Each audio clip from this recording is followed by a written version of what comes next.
Hello and welcome. This is Trebor 7, and this will be the Egely Wheel review part 1. Emphasize the part 1. Basically, I'm just unboxing it. I'll do a little demo, and I'm going to give you my first impressions. So I've been doing telekinesis for over a decade now, and bless their heart, this company has contacted me, gosh, I don't know how many times, asking me to try out their product and maybe promote and sell it. I wasn't really into the making money part of any of this, and I finally broke down and just said, hey, what the heck, if you'll send me one with no strings attached, if I try it out and like it, we'll talk. So here we go. This is the unboxing, and as you can see, it comes in a really nice box, and it's got a nice little pamphlet, like 80 some odd pages in there with pictures and diagrams and instructions and all sorts of wonderful information, which I have not read yet, and a little chart that kind of tells you what the numbers mean, but basically has a scale from 1 to 24, and it lights up and or beeps, kind of show you how fast it's going. And there's what she looks like, nice and sleek. It's well made, and I'm just going to approach this, like I said, like a telekinesis practitioner would. I'm just approaching this like a side wheel. I did read the bold print instructions. It said take the lid off, turn it on, cup your hand around the wheel, put your fingers together and concentrate, that's not really my approach to telekinesis, but that's kind of what I did here this first time around. And as you can see, not too bad. Right off the get-go, I was impressed with how balanced and sensitive the wheel is. A really, really good design. Not a lot of wobbling like you get from a handmade side wheel, obviously. And there you go. That's pretty decent. I got up to 10 with my left hand right out of the box. Meaning, no meditation, no breathing exercises, no energy work, just the basic energy emitted from my hand midday. There you go, 11 on the right, slightly stronger on the right. Anyway, I messed with that for a few more minutes and shut her down and went about my day. I started practicing with it and doing my little tricks that I always do with my targets, where I use familiarization and empathy and charging methods. So I took that little wheel off. That's really the only component you can take off. And really got bonded and charged and familiar with that 6-spoke wheel and 72 teeth and just the weight and the balance. And you can see there, initially when you put your hand towards it, it kind of wants to push away, just the initial contact with the chi coming from your hand. However, I found I could get much higher speeds if I let the wheel rotate toward the hand rather than away, which is what it wants to do when you first approach it, or when I first approached it. So I think it's better, and this could also be because I'm better at pulling than pushing.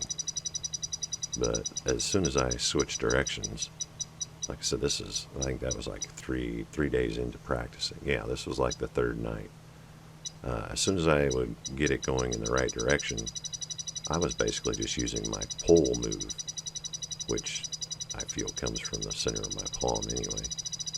And like I said, I haven't read the exact rules or whatever suggestions. I don't know if you're supposed to move your hand at all, so some of these higher readings may be due to me using that pumping action, which, like I said, this isn't a tutorial on how to use it. I'm just trying to spin that side wheel as fast as I can. And as you can see, with just a few nights practice, and of course some ormas and energy work and meditation, the results went up dramatically. Big shout out to my small but faithful following in the members section. I'm really enjoying our interaction, and if you're thinking of joining, we'd love to have you. Come on in. Alright, so here we are. This is day 7, or night 7, I should say. So after a week of messing with this thing, like I said, using all the tricks in the book, familiarization, empathy, mindset, energy, everything I use on all of my telekinesis videos, I'm getting way better at it, and it's really starting to be fun. I'm almost dreading reading the pamphlet to find out that I'm doing it wrong or approaching it wrong.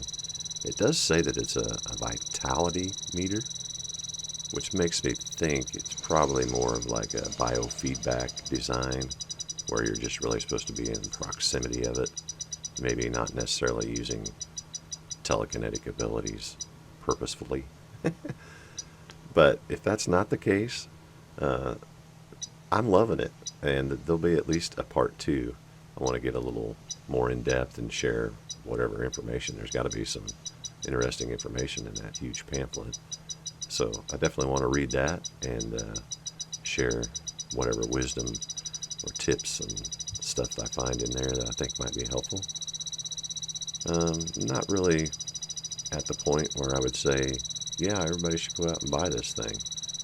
But I am at the point where I say this thing is fun, and if you're a telekinesis practitioner, granted I've probably got more miles on a psi wheel than the average practitioner. I've had psi wheels sitting in my house, various rooms and offices and whatnot, for many, many years.